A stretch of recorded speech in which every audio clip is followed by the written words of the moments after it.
and you can either choose to leave this to the end or do this now, it's up to you, is bagging out that waste at the top. Remember, when we bag out the waste at the top, it rolls around the teeth. So this is the no-go. I'll show you a no-go. This is the right way. Rolling around the teeth so that the seam sits in like that. This is the no-go. Do not pull it out like that. Put those two together and stitch all the way throughout flat. That is not going to get you a nice square corner at this top edge here. The only way you get a square corner is by rolling it around the teeth, pulling that seam away on that one side, and then literally you stitch through 1 centimetre seam allowance.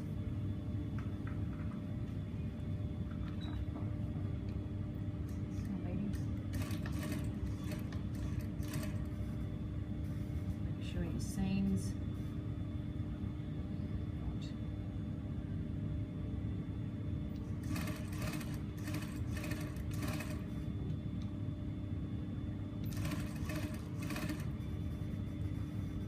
If you end up like I am, where the side seams aren't quite matching, it means that what we've done in the beginning is we've taken too much overlap when we've stitched it on, and I'll show you what I mean on the other side.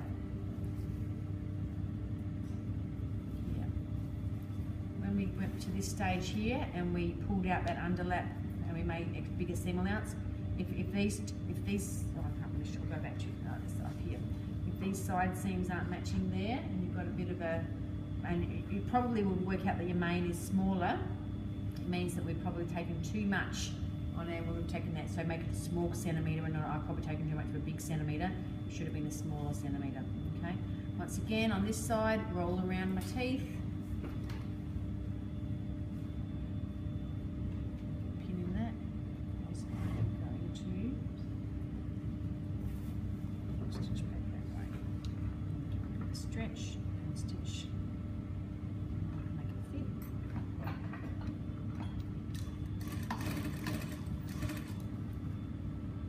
We've stitched it, before we clip, trim and bluff, we're going to check it.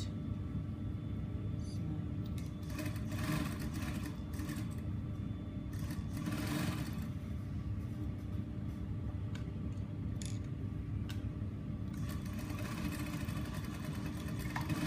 What are we checking for? Can anyone tell me?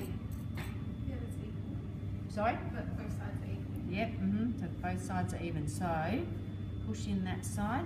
You'll notice that what I'm doing when I'm pushing it in is I'm grabbing that seam, I'm folding that seam down on itself, tucking it back down, pinching it between my thumb, which is on the inside, and my finger on the outside, pulling it through. That will give me a nice square corner, okay? So that's what I'm aiming for. Without a square corner, it's hard for us to tell what we're doing. Zip it up, and what we're checking is to see that it's nice and level at the top, okay? And that there's not a step, not the one side or the other side is not higher or lower than the other.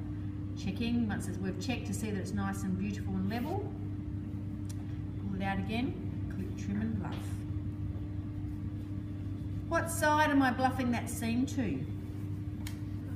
The facing side, exactly. If we wanted to, we could trim off some of that excess in our dart value. If this was really bulky fabric, you'd trim back that facing to half its width, but we're not going to because it's not that bulky.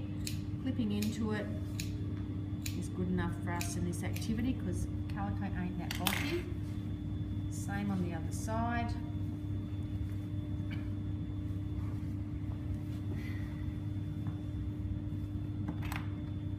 Now this is something you've done before, so this should seem familiar. This should not be unfamiliar to you.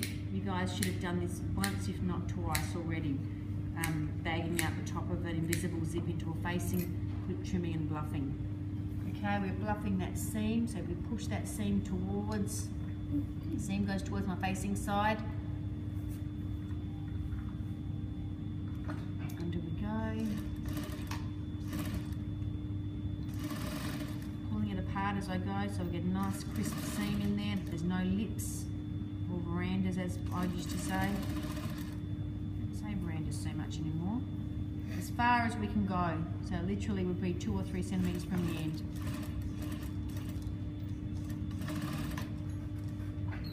We won't be able to get that close into it.